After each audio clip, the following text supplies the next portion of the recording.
ආයිබෝවන් සුබ දවසක් යාළුවනේ. ඉතින් බලන්නකෝ අපේ වත්තෙන් අද මේ මට මොනවද ලැබිලා තියෙන්නේ කියලා. මේ තමයි හීන් වැලි හතු. මේ හීන් වැලි හතු හත්පල පිපෙනවා කියලා කියනවා. ඒ කතාව ඇත්ත. මොකද අපි එකතැනක මේ හීන් වැලි හතු පිපිලා තියෙනවා දැක්කම තව තැන් කීපයක් තියෙනවද කියලා හොයනවා. ඇත්තටම හීන් වැලි හතු අපිට එහෙම තව තැන් කිහිපයකම ලැබෙනවා. හැබැයි එක පොකුරට ගොඩක් පිපිලා තියෙන්නේ නැහැ. ඒවට එක හත්තක් හරි තනියම වෙනතට පිපිලා තියෙනවා. එතකොට අපිට හත් පළකින් මේ හීන් වැලි හතු හොයාගන්න පුළුවන්.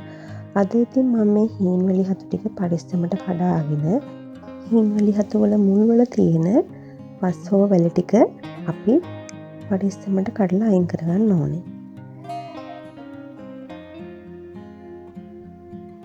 මේ වැලියට ඉතින් ගොඩක් වෙලා යනවා.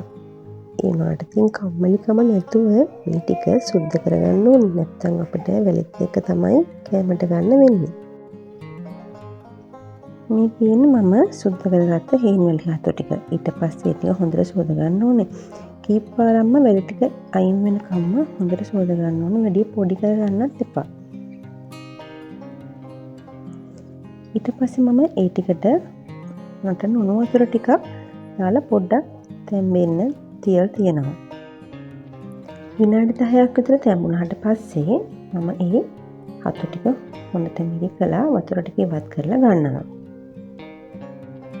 ඊට පස්සේ අපි බලමු අපිට මේ හතු ව්‍යංජනය හදන්න අවශ්‍ය වෙන දේවල් මොනවද කියලා. මුලින්ම මම හට්ටියක් ලෙපේ තියලා ඒකට තෙල් ටිකක් දාලා තෙල් ටික රත් වෙනකොට සුදු ලුණු ටිකක්, ලුණු ටිකක්, කරපොංචි ටිකක්, මිරිස් ටිකක්, රම්ප ටිකක් දාලා හොඳට තෙම්පරාදු කරගන්නවා.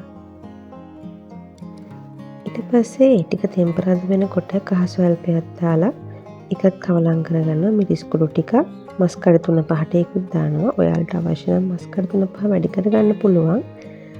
ඊට පස්සේ කුරුළු කුඩු ටිකක්, 3-5 කුඩු ටිකක් දාලා ඒ ටික හොඳට රත් වෙනකොට මම හතු ටිකක් දාගන්නවා.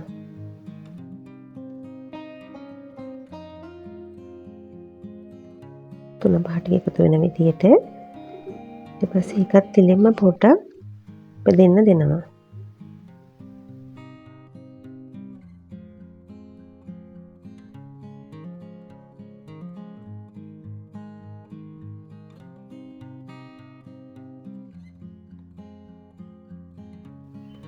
ටික වෙලාවක් තෙලේ තෙම්පරාදු වුණාට පස්සේ මම පොල් කිරි ටික එකතු කරගන්නවා.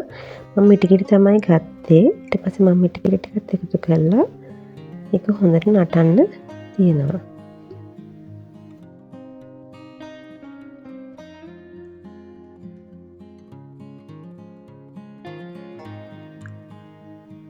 ඊට පස්සේ අපිට පුළුවන් අවශ්‍ය ප්‍රමාණයට ලුණු එකතු කරගන්න. අපේ රස අනුව ලුණු එකතු කරගන්න පුළුවන්. ලුණු ටිකත් එකතු කරලා කවලම් කරලා හොඳට දැන් ඔන්න හොද්ද නටාගෙන ඉන්නේ. අපිට මේ වෙලාවට පුළුවන් ලිපෙන් බහ ගන්න. ඔයාලට තව ඕනනම් මස් ප්‍රමාණය වැඩි කරලා මේකට තවත් උඟුරු පාටක් ගන්න පුළුවන්. බලන්නකෝ ඔයාලත් හදලා බලන්න.